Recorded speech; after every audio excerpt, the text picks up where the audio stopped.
Clarity లేదు. So తెలంగాణలో మొత్తంగా 59 మంది మావోయిస్టులే ఉన్నారనేది గతంలో తెలంగాణ డీజీపీ చెప్పిన మాట. సో తెలంగాణ రాష్ట్రం నుంచి మావోయిస్టు పార్టీగా వైపుగా వెళ్ళి అక్కడ ఉన్నవారు 59 మందే. సో ఆ 59 మందిలో ఇప్పుడు 24 మంది ఈరోజు వాళ్ళు చెప్తున్న ప్రకారంగా లొంగిపోతున్నారంటే ఇంకా అతి తక్కువ మందే మావోయిస్టు పార్టీ వైపుగా ఉన్నారు. సో వారందరూ కూడా త్వరలోనే మేము మావోయిస్టు పార్టీలో నుంచి బయటకు తీసుకొచ్చి జనజీవన స్రవంతిలో కలుపుతామనేది పోలీసులు చెప్తున్నమాట. ప్రస్తుతం కేంద్ర కమిటీలో ఉన్నటువంటి వారు గణపతి, దేవ్జీ, మల్లా రాజిరెడ్డి అండ్ పాక హనుమంతు, పస్నూర్ నరహరి. సో మరి వీరిలో ఎవరైనా ఈరోజు పోలీసుల ఎదుట లొంగిపోతున్నారా అనేది ప్రధాన చర్చగా ఉంది. సో మరోవైపు రాష్ట్ర నాయకత్వానికి సంబంధించి కూడా ఉన్నారనేటువంటి ఒక మాట వినిపిస్తున్న నేపథ్యంలో బడే చొక్కారావు పోలీసు ఎటు లొంగిపోతున్నారా అనేటువంటి ఒక చర్చ కూడా జరుగుతోంది, ఒక అనుమానం కూడా అందరిలో మొదలైంది. సో ఇప్పటివరకు పోలీసులు చెప్తున్న ప్రకారంగా 40 మంది మాత్రం లొంగిపోతున్నటువంటి సమాచారం ఉంది, కానీ ఎవరు లొంగిపోతున్నారు, వాళ్ళు ఏ స్థాయిలో ఉన్నారనేది ఇంకా క్లారిటీ లేదు. బట్ యాజ్ ఆఫ్ నౌ మనకున్నటువంటి ఇన్ఫర్మేషన్ ప్రకారంగా 3 రాష్ట్ర కమిటీ నాయకులతో పాటుగా మిగిలినటువంటి వారు కూడా కింద మావోయిజంలో సభ్యులుగా ఉన్నవారే. సో 24 మంది తెలంగాణ రాష్ట్రానికి సంబంధించిన వారు, 16 మంది ఛత్తీస్గఢ్ రాష్ట్రానికి సంబంధించిన వారు. సో మొన్న కొమరం భీం ఆసిఫాబాద్ జిల్లా సిర్పూర్లో పట్టుబడ్డటువంటి ఆ 16 మంది మావోయిస్టులను కూడా ఈ రోజే మీడియా ముందు ప్రవేశపెట్టే అవకాశం ఉంది. సో 40 మంది ఆయుధాలతో లొంగిపోబోతున్నారనేటువంటి మాట తెలుస్తున్న నేపథ్యంలో ఇది ఒక బిగ్గెస్ట్ నెంబర్ అని చెప్పాలి. తెలంగాణ రాష్ట్రంలో ఈ రోజు లొంగిపోతున్నటువంటి వారి సంఖ్యలో చాలా బిగ్గెస్ట్ నెంబర్ ఇది. అట్ ది సేమ్ టైం చాలా కీలకమైన నేతలు ఉన్నారట. మా ప్రతినిధి నిర్మల కూడా ఉన్నారు ఫోన్ లైన్లో. నిర్మల, ఈరోజు లొంగిపోతున్నటువంటి దాంట్లో ఎవరైనా కీలకమైన నేతలు ఉన్నారా? పోలీసులు ఏదైనా కీలకమైన నేతల పేరు చెప్తున్నారు. రాష్ట్ర నాయకత్వం అంటే తెలంగాణ రాష్ట్రానికి సంబంధించి రాష్ట్ర కార్యదర్శిగా వ్యవహరిస్తోంది బడే చొక్కారావు అలియాస్ దామోదర్. సో ఆయన పేరేమైనా వినిపిస్తోందా? ఎస్ మనోజ్, నిజంగానే, ఎందుకంటే తను కూడా లొంగిపోతున్నారు అని తెలుస్తుంది. ఇప్పుడు జరుగుతున్నటువంటి కాల్పుల్లో కూడా భయపడిపోయి అందులో ప్రజాదరణ కూడా తగ్గిపోయింది అని చెప్పేసి కూడా మావోయిస్టులు అందరూ కూడా దాదాపు 40 మంది వరకు లొంగిపోయే అవకాశం ఉంది. అది కూడా డీజీపీ ఎదురుగా కూడా వాళ్ళు లొంగిపోయే అవకాశాలు కనిపిస్తున్నాయి. కాబట్టి మరి శివధర్ రెడ్డి కూడా ఈరోజు మధ్యాహ్నం ప్రెస్ మీట్ పెట్టి అన్ని వివరాలు కూడా తెలియజేస్తాము అని చెప్పేసి కూడా చెప్తూ ఉన్నారు. మరి ఈ మావోయిస్టులు గతంలో కూడా దాదాపు 60 మంది వరకు తెలంగాణ రాష్ట్రం నుంచి కూడా లొంగిపోయినట్టుగా తెలుస్తూ ఉంది. ఇప్పుడు మాత్రము 24 మంది తెలంగాణ రాష్ట్ర మావోయిస్టులే లొంగిపోవడం జరుగుతుంది ఈరోజు అనేది కూడా ఇప్పుడు చర్చనీయాంశంగా మారింది అని కూడా చెప్పుకోవచ్చు. మరి మావోయిస్టులు ఛత్తీస్గఢ్లో కూడా చాలా వరకు ఎదురుకాల్పుల్లో వాళ్ళు ప్రాణాలు కోల్పోవడం కూడా జరిగింది. కాబట్టి ఆయుధాలను విడిచిపెట్టి జనజీవన స్రవంతిలో కలిసిపోవాలి అనే ఒక ఉద్దేశంతో వీళ్ళంతా కూడా లొంగిపోతున్నట్టు తెలుస్తుంది. ఇందులో ముఖ్యంగా 3 కీలకమైన ముఖ్యులు ఉన్నట్టుగా కూడా తెలుస్తుంది మనోజ్. రైట్, అంటే దీంట్లో రాష్ట్ర నాయకత్వానికి సంబంధించిన ప్రధానమైన పేర్లు బయటకు వస్తున్నాయా? అంటే మొన్న కొమరం భీం ఆసిఫాబాద్ లో పట్టుబడినటువంటి 16 మందితో పాటుగా ఇంకా ఎవరైనా కీలక నేతలు ఉన్నారా?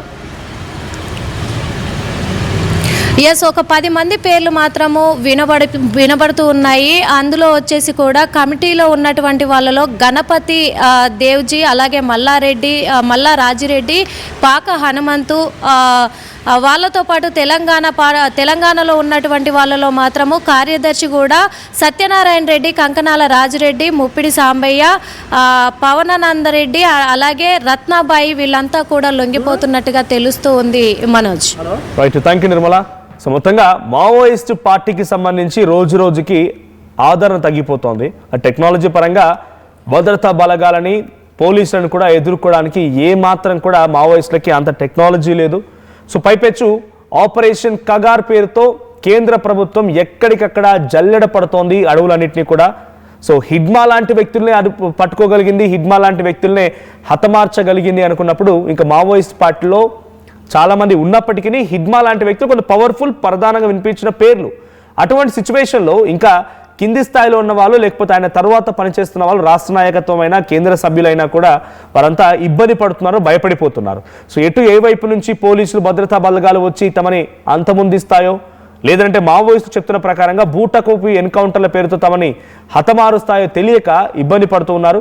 సో మావోయిజం అనేది బతికి ఉంటుంది అని వాళ్ళ బలంగా చెప్తున్నప్పటికీ మావోయిస్టులను మాత్రం ఇప్పుడున్న సిచ్యువేషన్లో కేంద్ర ప్రభుత్వం ఇప్పుడు జరిగినటువంటి చర్యలు చూస్తూ ఉంటే డెఫినెట్గా వాళ్ళ లక్ష్యాన్ని 2026 మార్చి కల్లా నెరవేర్చుకునే అవకాశం కనబడుతోంది.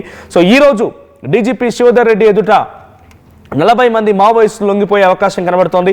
సో ఛత్తీస్గఢ్, మహారాష్ట్ర, బీహార్, ఆంధ్రప్రదేశ్ ఇవన్నీ కూడా బీజేపీ సపోర్ట్ ఉన్నటువంటి ప్రభుత్వాలు, లేదంటే బీజేపీ పాలిత ప్రాంతాలు. కాబట్టి తెలంగాణే కొంత సేఫ్గా ఉందనే ఆలోచన డెఫినెట్గా మావోయిస్టులకు వచ్చి ఉంటుంది. ఎందుకంటే రీసెంట్ డేస్లో మనం చూస్తూ ఉన్నాం, ఛత్తీస్గఢ్కి సంబంధించి ఇంటెలిజెన్స్ నిఘా వర్గాలు ఏం చెప్తున్నాయి, ఛత్తీస్గఢ్లో మావోయిస్టులు లేరు, అయిపోయారు. ఛత్తీస్గఢ్కి సంబంధించిన కీలకమైన నేతలు ఎవరైనా కనుక ఉంటే వాళ్ళు తెలంగాణలో అడవుల్లో ఉన్నారు, ములుగు జిల్లా అడవుల్లో ఉన్నారనేటువంటి మాటని ఛత్తీస్గఢ్కి సంబంధించిన పోలీసు ఉన్నతాధికారులు చెప్పిన మాట. మరి తెలంగాణలో ఎందుకున్నారు అని అంటే తెలంగాణ ప్రభుత్వం కొంత ఆంధ్రప్రదేశ్లో ఎన్కౌంటర్ జరిగింది, మహారాష్ట్రలో ఎన్కౌంటర్ జరిగాయి, ఛత్తీస్గఢ్లో ఎన్కౌంటర్ జరిగాయి, బీహార్లో కూడా కొంత ఎక్స్ట్రీమ్ సిచ్యువేషన్ ఉంది. కానీ తెలంగాణలో ఇంతవరకు ఎన్కౌంటర్ చేయని దాఖలాలు లేవు. ఎన్కౌంటర్లు జరగాలి అని అంటే డెఫినెట్గా రాష్ట్ర ప్రభుత్వం సహకరించాలి, రాష్ట్ర పోలీసుల సహకారం కూడా ఉండాలి.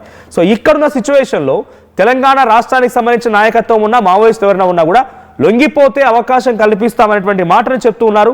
ఏకంగా కాంగ్రెస్ పార్టీకి సంబంధించి పీసీసీ అధ్యక్షుడిగా ఉన్న మహేష్ కుమార్ గౌడ్ కూడా ఇటీవల కాలంలో మావోయిస్టులకు సంబంధించినటువంటి ఒక రౌండ్ టేబుల్ కాన్ఫరెన్స్లో హాజరై కూడా ఆయన కూడా ఇదే మాట్లాడుకొచ్చారు. ఒకవేళ కనుక వాళ్ళు జన స్రవంతిలోకి వస్తారంటే ఆహ్వానిస్తున్నారు. ఈ సమయంలో ఇంకా అడవి బాట పట్టి అడవిలో పోరాడాల్సిందేం లేదు, ప్రజల మధ్యకు వచ్చి ప్రజలతో మమేకమై మీరు ప్రభుత్వాలపై పోరాడండి అని చెప్పేటువంటి మాటని ఆయన కూడా మాట్లాడడం కాంగ్రెస్ పార్టీ నాయకులు, కాంగ్రెస్ పార్టీ ప్రభుత్వం, కేంద్ర అధిష్టానం నాయకత్వం కూడా ఇదే రకమైనటువంటి, అంటే కాంగ్రెస్ అధిష్టానం కూడా ఇదే రకమైనటువంటి ఆలోచనతో ఉందనే భావనలో మావోయిస్టులు ఉన్నారు. అందుకే వాళ్ళు తెలంగాణను ఒక ఆప్షన్గా ఎంచుకొని ఇక్కడ రావడానికి, ఇక్కడ వాళ్ళ యొక్క లొంగుబాటు జరగడానికి వాళ్ళు అంగీకరిస్తున్నట్టు కనబడుతోంది. సో ఈ రోజు 40 మంది లొంగిపోతున్నారు. మరి 40 మందిలో ఎవరైనా కీలకమైన నేతలు ఉంటారా ఏంటి అని చూడాల్సిన అవసరం అయితే ఉంది. బట్ యాజ్ ఆఫ్ నౌ 16 మంది కొమరమి ఆసిఫాబాద్లో పట్టుబడ్డ దాంట్లో మావోయిస్ట్ సంబంధించినటువంటి పార్టీకి రాష్ట్ర నాయకత్వానికి ఒక కీలకమైన నేతగా ఉన్నటువంటి సీనియర్, సో 23 ఏళ్ల అనుభవం ఉన్నటువంటి రవి, ఎర్రగొల్ల రవి అనేటువంటి ఒక వ్యక్తి ఉన్నారంటే ఒక పేరైతే తెలుస్తోంది. సో దాంతో పాటుగా బడే చొక్కారావు ఉన్నారా లేదా, సో ఏంటి ఎవరెవరు రాష్ట్ర నాయకత్వానికి సంబంధించిన వారు రోజు లొంగిపోతున్నారో చూడాల్సిన అవసరం అయితే ఉంది. సో కేంద్ర కమిటీ సభ్యులు కూడా ఒకరున్నారట. మరి కేంద్ర కమిటీ సభ్యులు ప్రస్తుతానికి తెలంగాణ రాష్ట్రం నుంచి కేంద్రంలో పనిచేస్తున్న దాంట్లో గణపతి, దేవ్జీ, మల్లా రాజిరెడ్డి, పాక హనుమంతు అండ్ పస్నూర్ నరహరి. మరి వీరిలో ఎవరైనా ఈ రోజు లొంగిపోతున్నారనేది చూడాల్సిన అవసరం అయితే ఉంది.